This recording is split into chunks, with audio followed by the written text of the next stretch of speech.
Welcome back here today with another in our series of letting you know what's going on in what we call the real Florida. Here today with Lisa Cundiff and Annette Owens from Educational Homestay Program, talking about exchange students, in this case students from France and Spain coming to spend part of our summer with us here in Northwest Florida in a total immersion program, absorbing our culture and hopefully our children doing the same. When I was in school, we had that same type of a program where we would have students come from other countries, or we would do that reciprocally, and just really a very educational effort on everybody's part, and I think the parents get as much as the students do at the end of the day. When we come back, we're going to be talking to Lisa and Annette about all this and more, and we will be right back.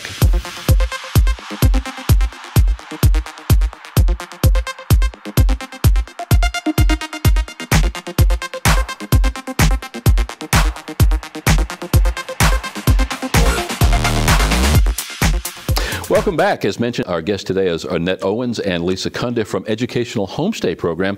Thanks for taking the time to carve out, and I know you both have a busy schedule, getting right into the program that we're here to talk about today, to take the time to talk today. Well, thank you for having us. We're glad to share with you. Thank you. In the past, we've had other people from your organization here, so we've sort of got an idea, I say we, I do, about what it is that Educational Homestay is. Annette, you've inherited the program. Yes, a little bit late from my perspective anyway in that season. Talk a little bit about Educational Homestay. I think it's a wonderful program that the children in this community can take part of and get a little bit of insight to children from other countries.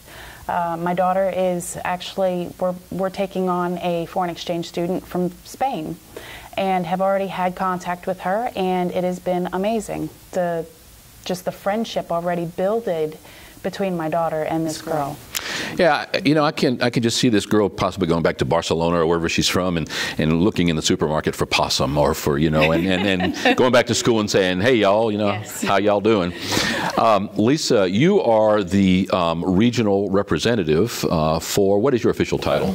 I'm the area manager for Florida 2, which consists from this area all the way across the Panhandle to Orange Park, Florida. Okay. So I'm in charge of 8 different programs. This is one of our first years in this area, and we're very excited to have an immersion program. Like you said, they're with the family 24/7, and what a better way to understand America. Not everybody lives like they do on TV, what they see in Hollywood and Miami and those areas. Thankfully. So yeah, yes. So it's really good to say y'all sometimes. It's okay.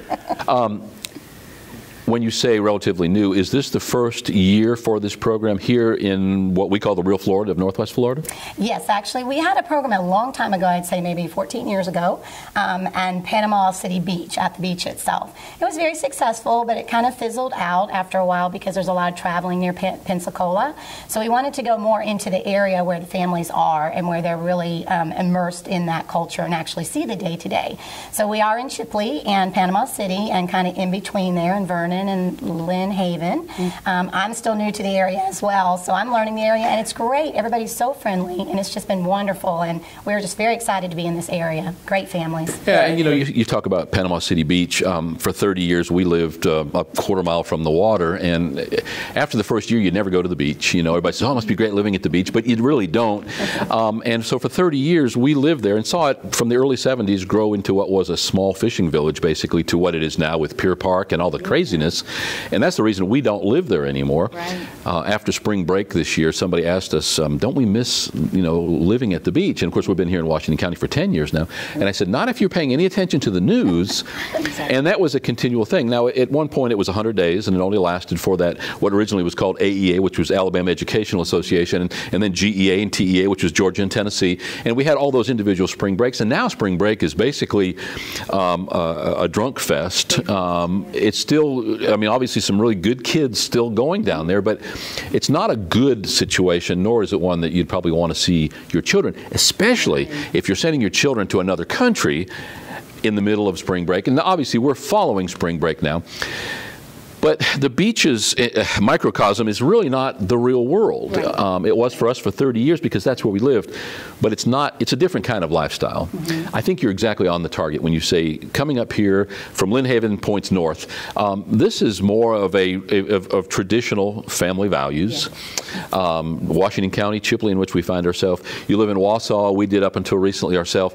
You can't get any more small town, all-American, patriotic, salt of the earth type of people.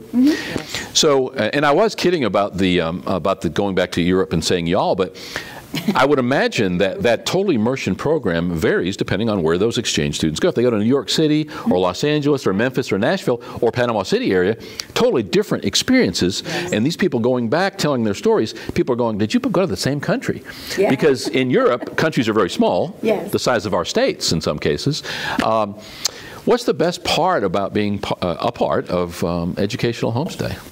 Well, for me personally, I've been with the company 10 years. I started out as a host family, and we hosted 2 sets of boys, 2 Taiwan, and then 2 Finnish, I believe it was. And I just got hooked on the program. I loved it. We didn't have kids at home, so it was a way for us to be a mom and dad for a while. So we kept them safe during that summer and sent them back home. And we didn't hear from them very often, but when we do, it's like, hey, we were part of that. You know, coming back to college, for example, one went to New York City. The other one is going on to become a pilot because we took him to the Navy Aviation Air Force area. So just little ways that we've enhanced that. But then as far as working on it, it's great to see tourism in their eyes.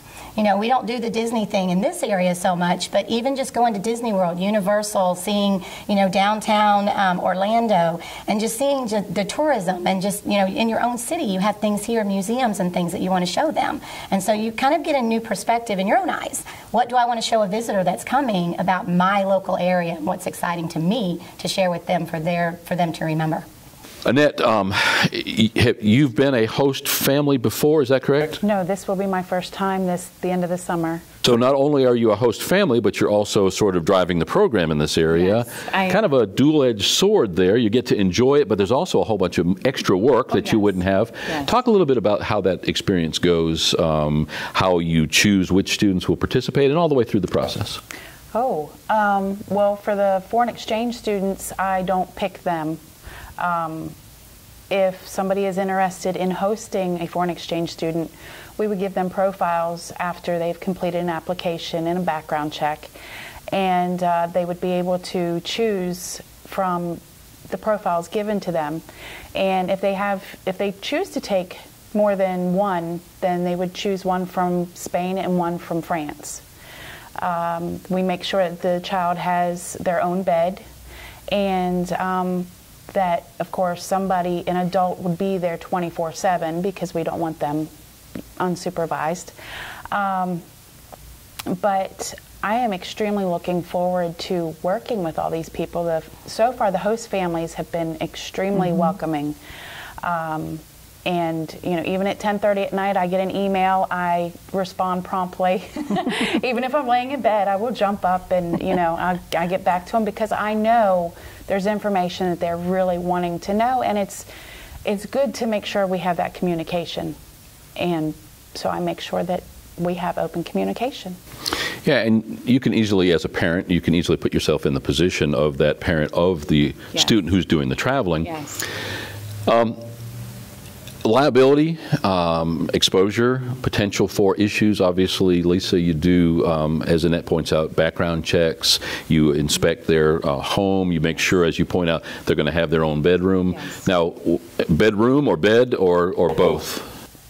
They can actually share a bedroom. Same sex, obviously. Same sex within 3 years. 3 years. And so, I mean, for instance, I did 2 home visits yesterday. The first home visit, they're going to have their own bedroom, and you know, they're going to have. I mean, the place where they're going to be staying is absolutely gorgeous, just gorgeous. And then the second home, they're actually thinking about putting in 2 twin beds and getting out their queen size bed so that they can take more students. So, I mean, the community is just wonderful with helping with this. Now, when you talk about within 3 years of the same age, Lisa, what age group are we talking about when we talk about these exchange students? Most of these exchange students that come on the immersion program are your older teens. So I think our youngest might be 14, yes. and then our oldest, we have one that's almost 18. Yes. But the ones that are left to place are 16. And so within 3 years of that 16 age difference, now there is a big difference when putting a 13-year-old and a 16-year-old in the same room, because these 16-year-olds are very worldly. They are a lot more, out there and open, and, they have a lot more going on than we do in our small rural America. So we are very careful in that, too. We might suggest that to a parent. Is there any way you can move, your student out so that that student can have their own room? But it's definitely not a requirement that they have their own room. Yeah, and sometimes, given perfect circumstances, that's not a bad thing either. And also, it seems the socioeconomic status of a family has a lot to do with how worldly that child is. If they're lower middle class, chances are they haven't had some of the opportunities to travel or to experience, whereas if they're a more wealthy family, they've had those opportunities. Right. So often, I meet people every day who have never been out of Washington County. Yes. And that's not a bad thing, certainly, but it's easy to take for granted the opportunities that some of us have when not everybody does.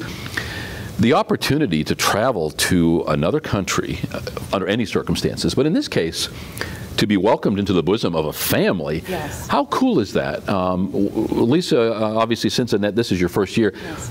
Talk a little bit about the feedback that you get. Now, after you do that, I want to talk a little bit about, do we have a reciprocal program where we send American students? But talk about some of the feedback that you get after the fact from not just the student, but the family, as far as, in relation to their experience. Mm-hmm. Oh, we get great feedback, actually. Now, not every student is going to match with every family. You're going to have every once in a while some teen that just has to come over because their parents make them. They're not really here because they want to be, but they're going to do the best they can while they're here. And you may not click with that student, but just know that you are creating a memory for them. So just do the best you can and give them, the best that you can offer them while they're here. And you just send them on knowing that, okay, I made my point, and that's all I can do as a family.